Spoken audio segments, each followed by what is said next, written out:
The morning air hung heavy over Adelaide, still and too quiet, as if the city itself sensed something was wrong. It was January 26th, 1966 Australia Day, a day that should have been filled with the sharp crackle of barbecues, the distant thunder of celebration, the laughter of children. But on this particular morning, three siblings, Jane, age 9, Arnna, 7, and Grant, just 4, walked hand in hand to Glenelg Beach and vanished into thin, trembling air. No scream. No trace. Just an eerie silence that would echo through decades, haunting a nation and shattering any illusion that Australia was a land immune to unthinkable tragedy. This was not just a disappearance. The morning air hung heavy over Adelaide, still and too quiet, as if the city itself sensed something was wrong. It was January 26th, 1966 Australia Day, a day that should have been filled with the sharp crackle of barbecues, the distant thunder of celebration, the laughter of children. But on this particular morning, three siblings, Jane, age 9, Arnna, 7, and Grant, just 4, walked hand in hand to Glenelg Beach and vanished into thin, trembling air. No scream. No trace. Just an eerie silence that would echo through decades, haunting a nation and shattering any illusion that Australia was a land immune to unthinkable tragedy. This was not just a disappearance. It was a fracture in the soul of a community, a riddle burrowed deep into the sands of time.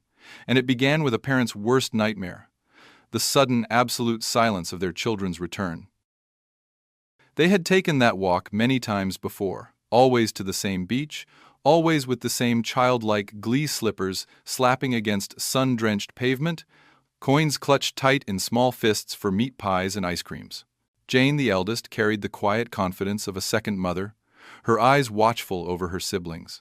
Arnna, curious and clever, danced beside her like firelight, while little Grant trotted to keep up, the morning sun catching his white blonde hair in a halo. Witnesses recalled seeing them at the beach kiosk, just after 10 a.m., buying pastries, laughing. Then, like figures etched in sand, swept clean by a rising tide, they were gone. Not a single soul, not the lifeguards, not the vendors, not even the mothers tending towels could say with certainty what happened next. Because somewhere between the last giggle and the long silence, someone rewrote the course of 3 young lives and left only questions behind. When their mother, Nancy Beaumont, stood at the front gate that afternoon expecting to see 3 sun-kissed children skipping toward her, what she found was only stillness, an absence so complete it scraped at the edges of reality. Minutes dragged into hours. Afternoon light began to melt into gold and then ash, and still no sign. Panic is loud when it takes hold, nagging at the back of the throat, clawing its way up the spine. Nancy and her husband, Jim, searched Glenelg with trembling hope. The children had been told to come home by midday. They had never been late before. Reports were made, descriptions shared. But as dusk fell, so did the first shadow of fear that this wasn't a mix-up, wasn't innocent. This was something else. Something older, something sinister. And by nightfall, Adelaide would no longer be the city it once was. It would become the epicenter of a mystery so dark, so cruel, it would come to define an era. Police descended on Glenelg with the urgency of war, combing beach dunes, questioning bathers, scanning every cafe and shop front as if the children might still be hiding in plain sight. But from the very beginning, a fog seemed to hover over the case, vague testimonies, time gaps that stretched and bent, fragments of sightings that didn't quite stitch together. Witnesses recalled seeing the Beaumont children with a tall man, suntanned and lean, dressed in a white shirt and shorts. He was laughing with them, they said, like a favorite uncle or a trusted neighbor. One little girl even claimed she saw Jane giving him a hug before leaving the beach. A hug. That detail so small, yet so disturbing, strained against every known truth their parents believed about stranger danger, and opened the door to a far more complicated horror. Because if the children left willingly, what kind of monster knows how to wear a smile so well? Days turned into weeks, and the search became a ritualistic agony. Jim Beaumont, once a quiet father dutifully caring for his young family, now found himself pacing the same streets that once echoed with his children's laughter, calling out their names like incantations against despair. Nancy clutched fading Polaroids as if the act of holding their smiling faces could summon their return. Each morning began with renewed hope, and each night ended with the unbearable stillness of their empty beds. Newspapers plastered their story across front pages. Australians from all walks of life joined in the desperate hunt. Psychics offered visions. Detectives combed leads. Helicopters buzzed over Glenelg and the waters beyond, but nothing held. It was as if the earth itself had swallowed them whole. And then came the letter signed in Jane's hand, postmarked from a distant suburb, promising they were safe and living with a kind man. A cruel beacon in the fog. A spark of hope ignited, only to be beaten down when forensic experts declared it a hoax. Whoever sent it didn't just write lies, they carved them into the hearts of a grieving family.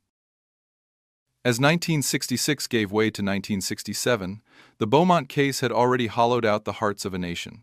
But whispers still traveled through Adelaide's backstreets, passed among neighbors with lowered voices, half rumor, half prayer. A postman claimed he'd seen the children in his round days after their vanishing.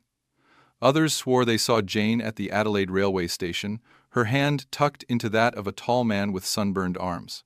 Yet each sighting ended the same way: a vanishing trail, a dead end, another scrape against the raw nerves of grief. The police chased leads as far as Melbourne and Darwin. Airports were scanned, docks monitored, photos sent as far as Singapore, but Jane, Arnna, and Grant had become ghosts in broad daylight. Their faces frozen in newsprint smiles, while the world around them refused to stop turning. Back at their family home in Somerton Park, bicycles gathered dust in the driveway, school books lay untouched on shelves, and silence bloomed where laughter once lived. Australia had never seen a mystery like this one, where hope survives not because of evidence, but in spite of its absence. The silence around the case soon gave birth to a new kind of noise, whispers that took the shape of theories, obsessions, and fear. And in that vacuum, something else quietly began. Australia changed. Parents no longer let their children roam freely without worry. Strangers no longer drew smiles at the park. A myth had died, the myth that Australia was safe, untouched. The Beaumont case became the crucible into which a whole country's innocence was poured and burned away. And yet, more than a crime, it became a canvas blank, terrible, reflective onto which all of society projected its darkest fears and deepest griefs. The children were nowhere to be found, but their story was being etched deeper into the national psyche with every passing year. Statues would never rise in their honor, and yet every playground built with higher fences and every mother's anxious glance at an empty yard spoke of them. For the world had lost Jane, Arnna, and Grant, but Australia had lost something more: the illusion that daylight alone could keep the monsters away. Out of that grief-soaked soil grew the cold case that would taunt generations of lawmen, journalists, and armchair sleuths. And among the faded headlines and water-stained police reports rose one name, again and again, like a specter stalking the margins: Harry Phipps, a wealthy local businessman with deep pockets and a darker past. In 2007, decades after the Beaumont children had seemingly evaporated into history, a man came forward claiming that when he was just a teenager in 1966, he'd been paid by Phipps to dig a hole deep and wide on an industrial property he owned not far from Glenelg. The timing? Eerily precise. The location? Just hundreds of meters from where sightings placed the children. And though excavations would later find little but broken foundations and questions, the unease lingered. Who was this man, who wore expensive suits, but lived behind drawn curtains? Why did his own son, years later, suggest he believed his father may have been involved? With every shovelful of soil that turned up nothing, the mythos of Harry Phipps only deepened: the friendly businessman by day, enigma by night. A name now stitched into a narrative, carved of absence, implication, and dread. Behind the brick facade of Castelloy, the disused factory once owned by Phipps, shadows clung to rusted machinery and peeling walls, as if time itself recoiled from what it might reveal.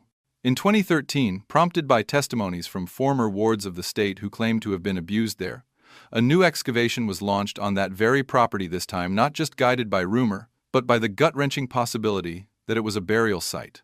Cadaver dogs were brought in. Ground-penetrating radar pulsed and scanned the soil like a heartbeat echoing through grief. Cameras rolled as investigators unearthed aged refuse, broken tiles, twisted metal. But nothing, no bones, no belongings, no unmistakable clue, only dust and disappointment. Still, for many, it felt like the ghosts screamed a little louder in that place, as if the spirits of Jane, Arnna, and Grant hovered just behind the veil, mouth open, words lost to time. This hole in the ground was more than a hole, it was a wound still searching for a voice, an answer buried deeper than any machine could drill. And yet, the story did not end there. Because the thing about lost children is that they do not stay silent, they echo. In 2018, more than 50 years after that summer morning vanished into myth, South Australia's Major Crime Investigation Branch announced a fresh review of the case.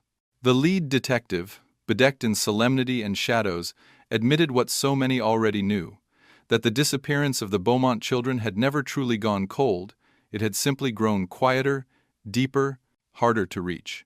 Old evidence was re-examined, timelines remapped, technologies once science fiction now probing ancient wounds. But even amidst this forensic revival, the specter of failure loomed large. Years had eroded memories, blurred truths, and buried answers beneath layers of national trauma. Still, Jane's smile lingered in faded posters, Arnna's mischief glinted in newspaper clippings, and Grant's innocence flickered through home videos played on repeat in desolate living rooms. The case had never just belonged to the police. It belonged to Australia, to every parent who's ever known the terror of a child's absence, to a nation that still holds its breath, waiting for footprints to return across the sand, waiting for justice, for peace, for the kind of truth that does not hide in shadows. Among those who could never let the case go was journalist and crime writer Bill Hayes. In dusty archive rooms and long-forgotten police lockers, he unearthed pages thick with silence, scribbled notes, redacted names, case files thinned by time and touched by too many hands. One report, buried beneath years of bureaucratic dust, mentioned a witness account discarded as unreliable. A man, around the time of the disappearance, frantic, sweating at a petrol station miles away, his car filled with sand and confusion. It was a detail so easily overlooked, yet when Hayes chased down the retired officer who once penned the note, a quiet door creaked open. The officer, his voice splintered by age and regret, recalled requesting that lead be followed up, only to be waved off by superiors. "We didn't have what we needed," he muttered. As if that phrase could wash away what might have been missed. And in that pause, that single breath between a note logged and a note lost, the thin line between chance and choice warped once again. For in every cold case, there is not just what we find, but what we failed to see when it mattered most. The lead that could have redirected the entire investigation now lay buried beneath layers of misjudgment and missed opportunity, but it wasn't the only one. Over the decades, a constellation of almost emerged, names never cross-checked, maps never overlapped, testimonies that aged into shadows of themselves. A chilling pattern wove its way through the archives, moments lost to bureaucratic inertia, a system unprepared to face the gravity of what had been taken. Yet within the silence, within the sheeted files and dusty evidence lockers, the Beaumont children refused to be forgotten. Their spirits had threaded themselves into the very architecture of Australian memory, transforming their absence into something unmovable. Glimpses of them, Jane's protective arm, Arnna's bright grin, Grant's tiny steps still flickered like after-images across old beach photos and television retrospectives. And though justice had not yet found its shape, the nation quietly vowed never to stop searching. For in the story of the Beaumonts, the past never truly sleeps. It whispers, it haunts, and it waits. In recent years, as the case enters its 7th decade, new technologies and the persistence of amateur sleuths have given rise to fresh hope and yet bitter irony. A growing network of online investigators dissect every grainy clue, mapping timelines, geolocating testimony, assembling digital constellations of what might have been missed. Entire forums pulse with theories. The possibility of international trafficking rings, links to other high-profile abductions, even speculation about elaborate cover-ups at the highest levels. Some theories are wild, grasping at vanished threads. Others ring with unsettling plausibility. But none, so far, have broken the silence in the way the world demands. Still, Jane, Arnna, and Grant exist now in 1,000 timelines, 1,000 what-ifs carefully rendered by strangers who never met them but somehow feel the ache of their sudden absence. And though time grows heavier around their names, and the weight of lost years presses ruthlessly forward, one truth stands unchanged. Somewhere in that stretch of sand, in the sun-bleached hours of Australia Day, 1966, the world shifted. And until the story is brought home, until truth rises from beneath that long shadow, Australia itself remains in waiting, paused, breath held, listening for the sound of 3 distant footsteps, returning from a place we cannot reach but refuse to forget. But even shadows leave outlines, and sometimes the smallest imprint can shift the tide. In 2022, a sealed envelope was quietly handed over to cold case detectives, an anonymous tip, scrawled in unsteady cursive, mentioning a name long thought irrelevant, an address now paved over by suburban sprawl, a memory buried in the mind of a dying man who'd confessed just once, in a nursing home hallway, to knowing what happened to those kids. The note was vague, maddeningly incomplete, and yet it stirred something. Criminologists pored over its phrasing, voice pattern analysts searched for regional cadences, GIS experts layered flight records and postal routes over topographic scans of once undeveloped terrain. The past was slowly being redrawn with the tools of the future. Though the trail remained cold, hope breathed again, thin, fragile, but present. And in the silence that followed, as streets buzzed and life went on, that note stood as proof that no secret, no matter how old, stays buried forever. The Beaumonts may have vanished, but the world has not stopped listening. The sand remembers, the sea waits, and somewhere, just beyond the edge of certainty, the truth still stirs.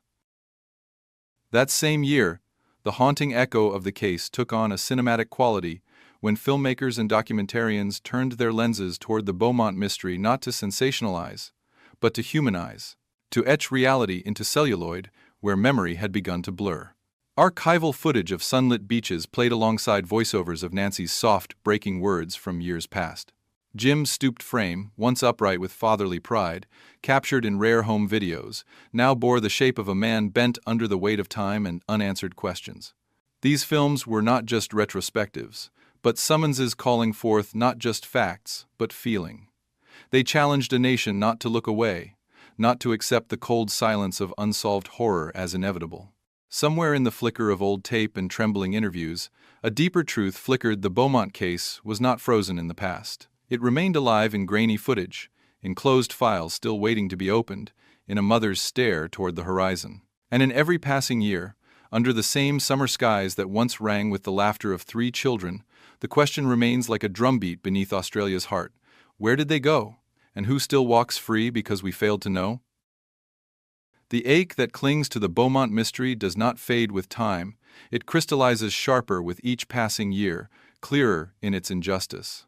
In classrooms where true crime is studied, and in quiet corners of libraries where dusty files sit untouched, the case is taught not only as a tragedy, but as a turning point, a symbol, a reminder that beneath every sun-splashed afternoon lies the thin veil of uncertainty. The Beaumont story has transcended clues and culprits. It has become myth, morality tale, cautionary hymn. For Nancy and Jim, love endured even when hope grew silent, though the years stole nearly everything else. Their lives became shadowed timelines haunted by a single moment. The closing of a gate, the sound of small footsteps, the turning of 3 smiles into memory.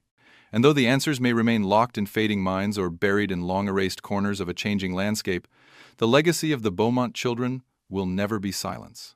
They endure in the DNA of a nation forever changed, their names whispered in prayers, etched in beachside vigils, woven into the sorrowful heartbeat of history. The sun still rises over Glenelg, but it now casts longer shadows. Somewhere, in those shadows, the truth waits patient, unwavering, and hungry to be known. In the twilight of unresolved questions and aching absences, the Beaumont children remain symbols not merely of loss, but of resilience, of remembrance. Their story continues not with a definitive ending, but with the lingering ache of what was stolen and the quiet persistence of those who refuse to let them slip into oblivion. Each year, flowers still appear beneath a faded plaque near Glenelg, left by strangers who weren't even born when Jane, Arnna, and Grant disappeared, yet feel tethered to them by something deeper than time. The case survives, not only in archives and articles, but in the very fabric of Australian consciousness, woven through lullabies sung with extra care, in the hesitance of letting a child walk the length of a beach alone. It is in the silence between waves, in the hush that falls when their names are spoken aloud. And if there is any justice left to find, perhaps it lies not only in uncovering what became of 3 innocent souls, but in how fiercely they are still remembered. For though they walked into the sun that morning and never returned, their footprints remain imperfect, vanishing, sacred across the very heart of their nation. And yet, even in that sacred remembering lies a sobering paradox, how the very act of remembering can cast its own kind of shadow. For every candle lit, every photograph preserved, every theory debated into the haze of midnight hours, there is an echo of what should have been. Birthdays uncelebrated, schoolyards unlaughed, futures left untouched. Jane, who might have become a teacher or an artist. Arnna, whose quick wit could have flourished into fierce brilliance.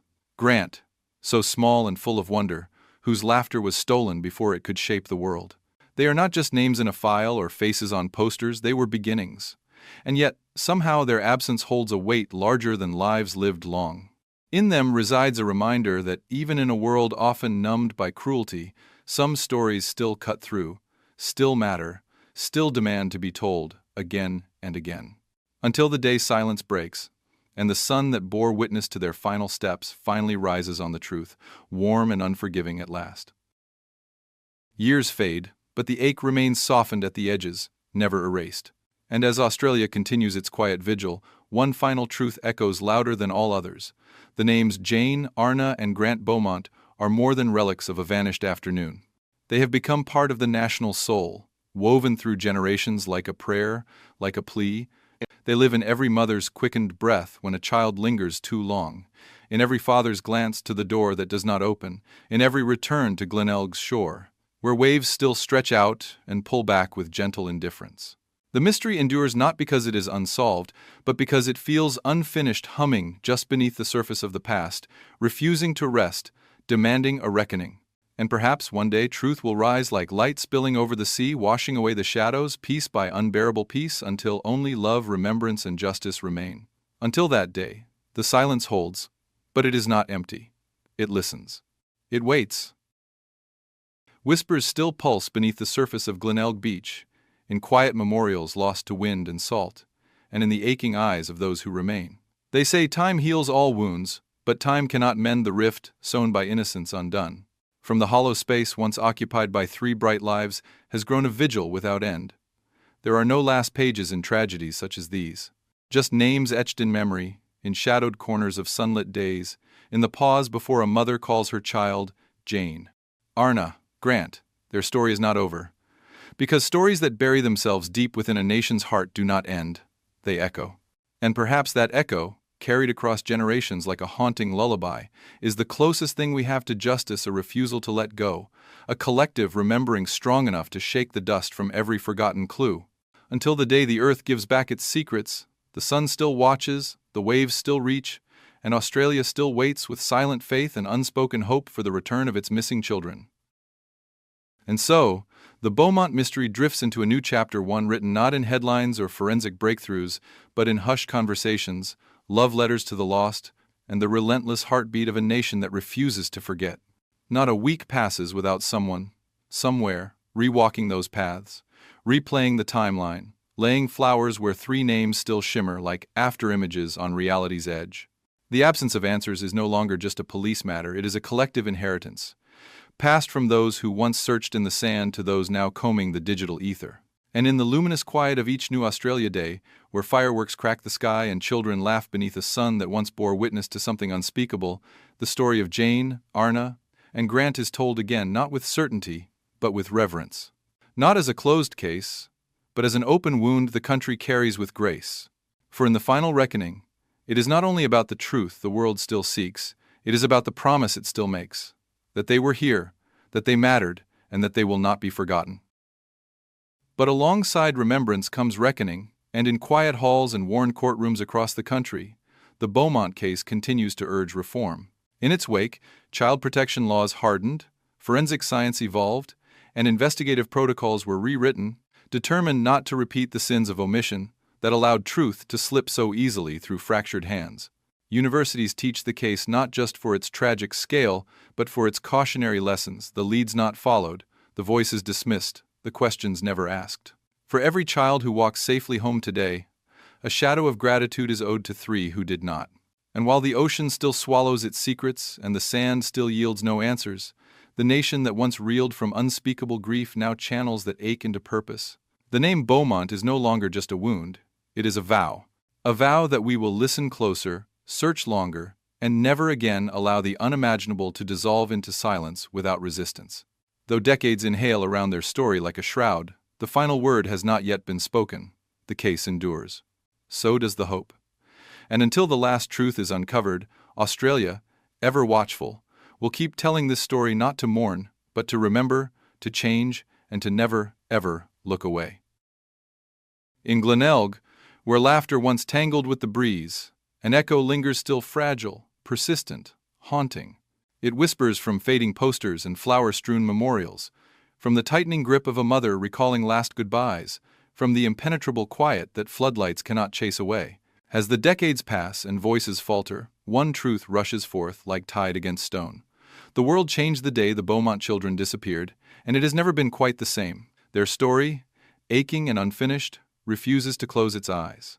Somewhere, perhaps just beyond reach, the answers remain tangled in missed moments, buried deep in memory's soil, waiting for hands brave enough to dig again. Until then, Jane, Arnna, and Grant are neither past nor present, they are promise. A promise that some silences must be broken, that some names must never be allowed to fade, and that, even when shadows stretch long and the path forward blurs, this nation will continue to walk with them track by track, heart by heart, toward a dawn that may finally speak truth to the silence.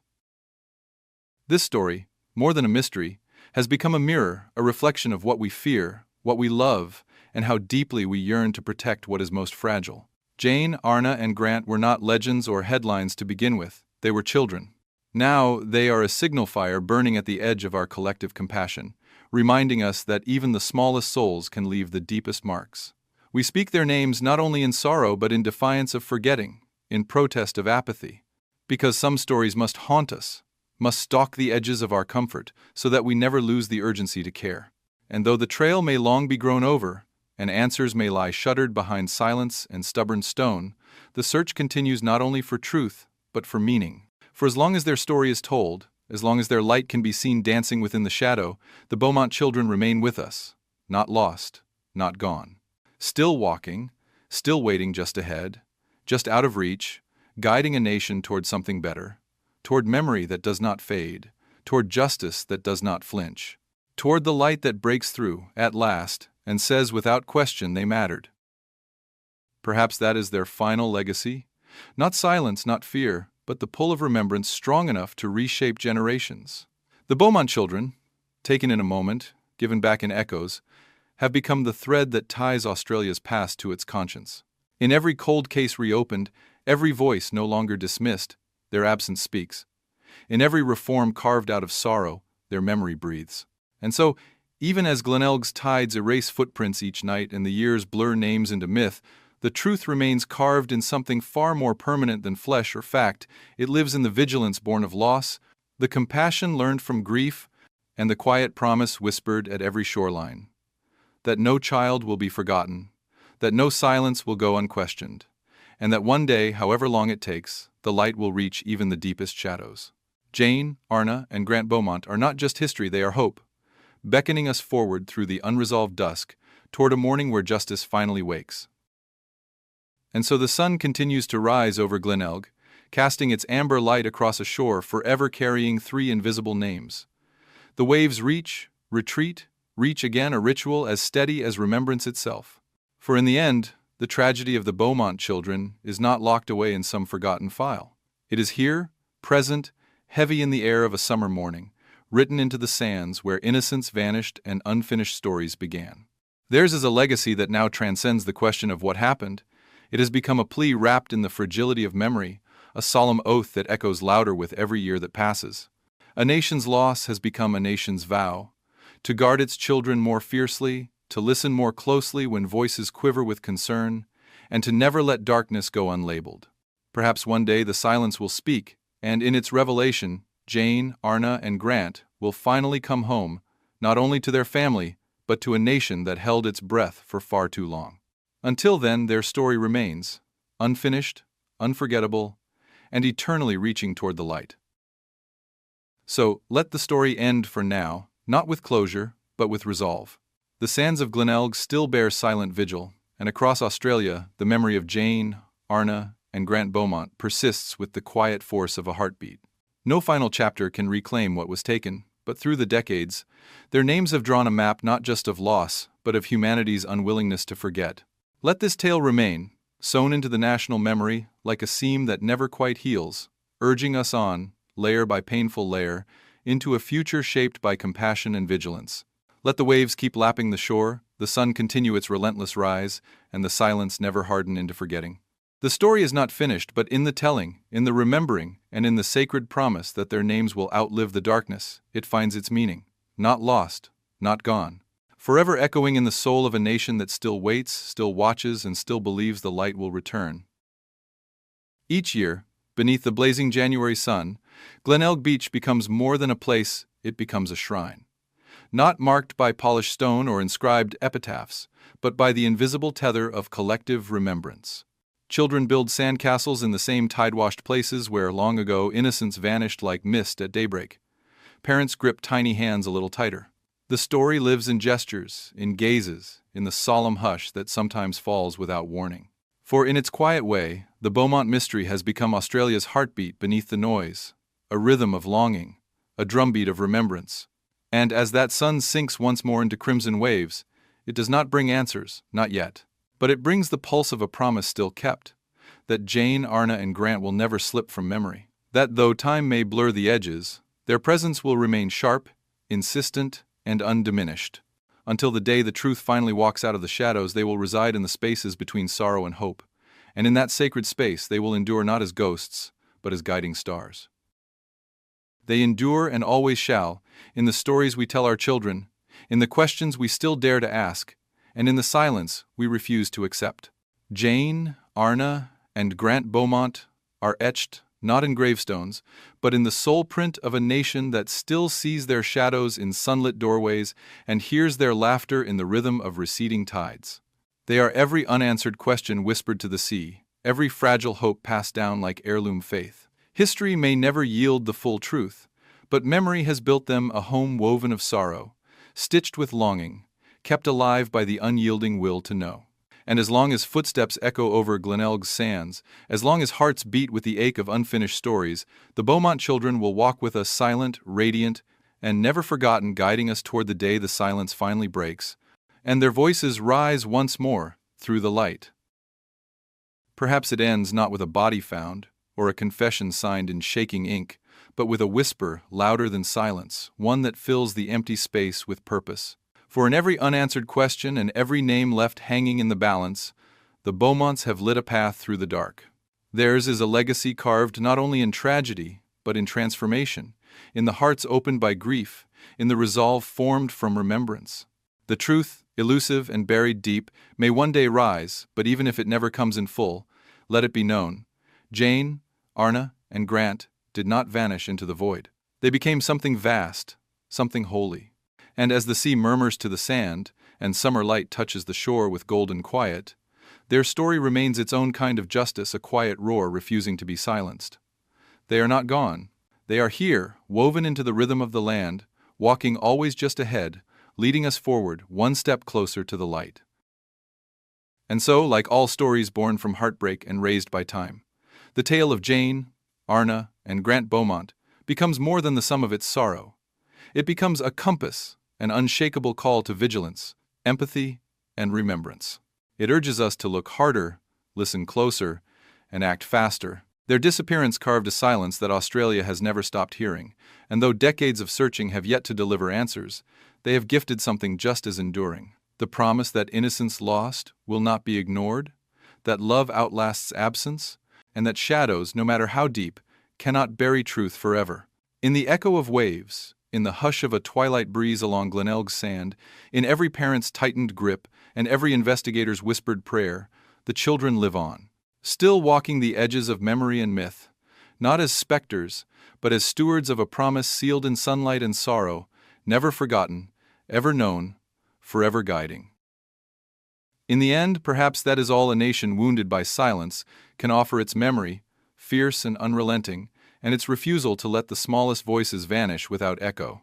The Beaumont children may never return in the way their parents prayed for or the public imagined, but they have, in another way, never truly left.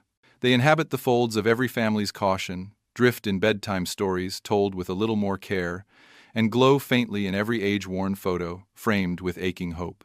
Their faces, once captured in the fleeting brilliance of a summer's day, have become eternal watchmen over a country still learning how to hold darkness without letting it consume the light. And so, as shadows stretch long across the shore they once walked, the promise remains that justice, however belated, will one day arrive. And when it does, it will not speak with rage or vengeance, but with quiet, extraordinary love, calling three names home across the sand.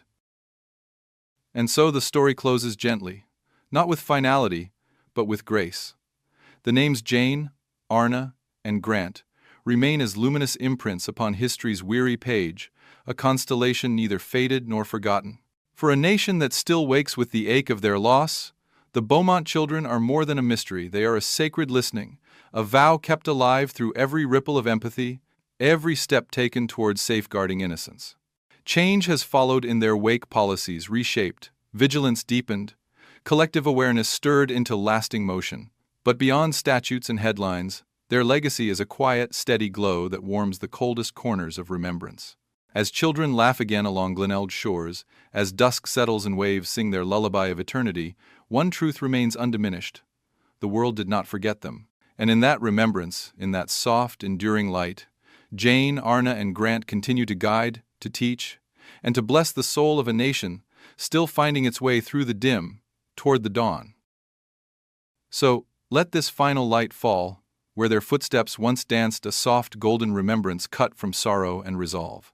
The Beaumont children, who once set out barefoot and laughing into a sunlit morning, now traverse the collective conscience of a nation that could not protect them, but will never cease trying to honor them. Their story does not end in silence, but in a vow whispered across generations, to ask harder questions, to hold tighter to those we love, and to never again turn away from the faintest cry for help.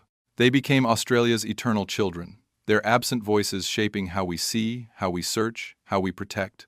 And though the path home remains shrouded, its direction is lit by unrelenting love, the kind that remembers even when answers do not come, the kind that watches the shoreline, hopeful, patient, undiminished. For in that space between what was lost and what endures, their truth lives on, beacons not buried but blazing, guiding all of us, always, toward the light. And perhaps that is all we can offer them, the children who are no longer here, yet who have never gone. A legacy carved not in marble, but in remembrance. In the hush before a wave breaks on Glenelg's shore, in the pause before news of another missing child sends a nation into heart-struck stillness. As the final lines of this story press gently into the page, one thing remains unchanged. Jane, Arnna, and Grant Beaumont walked into the sun on a summer morning, and though they did not return, their light has never dimmed. It flickers still in candlelit vigils, in policy forever altered, in the breath of a community that learned to listen more carefully. Theirs was a loss too vast to contain to one family, one moment, or one place. And so the chapter closes not with punctuation but with promise, that we will carry their story, carry their names, and in doing so, carry forward a truth far greater than sorrow that love remembers, even when the world forgets. So let the waves keep their secrets for now, and let the sea hold its silence with reverence. But let us, the keepers of this memory, the bearers of this ache, continue walking beside the shadows, holding the light aloft for those who vanished without a voice. Jane, Arnna, and Grant Beaumont were taken in the sliver of a sunbeam, lost in the stillness between breaths, but they were never truly gone. Not in the soil, not in the surf, and certainly not in the soul of Australia. Their absence became a force unto itself, a soft but seismic call that reshaped hearts, reshaped history. And so, as Glenelg's horizon blurs once more into gold, remember this: they live on in the stories whispered by waves, in footsteps traced anew each year in the sand, and in the quiet that is no longer empty but full of promise. Forever missing, forever mourned, and forever remembered, they are the light that will never go out. So, let the last image linger. 3 small footprints disappearing into the tide, not erased but etched deeper than time itself. The story of Jane, Arnna, and Grant Beaumont does not fade with the decades. It becomes part of the very fabric of who we are and who we choose to be. In remembering them, we remember the fragility of innocence, the weight of silence, and the power of a promise made in grief that endures beyond explanation. There may never be a day when answers rise clean and whole from the depths, but there will always be this the unwavering vow to keep listening for their echo, to never let their light be eclipsed. And so, the Beaumonts walk with us still, through quiet streets and summer winds, through headlines and halted timelines, through each heart that refuses to close the door on hope. For theirs is not just a story of loss, it is a story of love persisting, and a nation forever reaching back through darkness, toward the children it never stopped searching for. And in that reaching lies a nation's quiet redemption, a reminder that even in the face of irrevocable loss, love can carve a path through the darkest mystery. The Beaumont children may never walk those sun-drenched streets again, their laughter may remain forever silenced by time and tide, but their memory endures like wind across dunes, shaping the land long after footsteps fade. They left not just a haunting question, but a lighthouse in memory's dusk, guiding hands, hearts, and histories toward gentler futures. And so, in each whisper of their names, in each vigil held under starlit skies, Australia whispers back not with answers, but with something stronger, a promise that speaks softly, steadily, eternally. You are not forgotten. And so this chapter concludes not with the clarity we longed for, but with the sacred endurance of remembrance. The sun dips once more over Glenelg, casting long shadows across sand that still cradles the echo of 3 small lives. In the hush that follows another Australia Day, where laughter floats on the breeze and children's footsteps dance near the sea, the legacy of Jane, Arnna, and Grant lingers like scent in summer air, soft yet persistent, sorrowful yet luminous. They are no longer ghosts, nor merely memories, they are the measure of how deeply a nation can love, how fiercely it can mourn, and how eternally it can hope. As twilight gathers its colors and folds them into night, one truth remains beyond time, beyond answers: they belong to us. And in some quiet, elemental way, they always will.